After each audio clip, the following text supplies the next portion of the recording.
മഹാനായ ഉബാദത്ത് ബിൻ സാമിത്ത് റളിയല്ലാഹു അൻഹു പറഞ്ഞത്, ഈമാനിന്റെ മധുരം ആസ്വദിക്കണമെങ്കിൽ നിങ്ങൾ ഇങ്ങനെ വിശ്വസിക്കണം: അന്നമാ അസ്വാബക ലം യകുൽ ലിയുഖ്തിഅക വമാ അഖ്തഅക ലം യകുൽ ലിയുസീബക.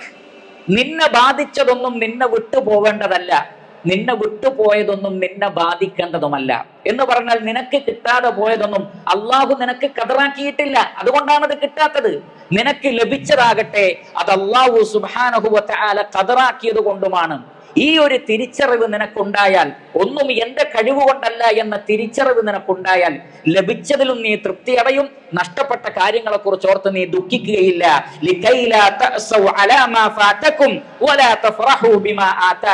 നിങ്ങൾക്ക് നഷ്ടപ്പെട്ടതിനെ കുറിച്ച് ഓർത്ത് നിങ്ങൾ ദുഃഖിക്കാതിരിക്കാനും നിങ്ങൾക്ക് ലഭിച്ചതിൽ അമിതമായി ആഹ്ലാദിക്കാതിരിക്കുവാനും നിങ്ങൾക്ക് ഖളാ ഖദറിൽ വിശ്വസിക്കലാണ്, അതിൽ യഖീനുള്ളവരായി തീരലാണ് ഖൈറെന്ന് അല്ലാഹു സുബ്ഹാനഹു വ തആല പഠിപ്പിക്കുന്നു.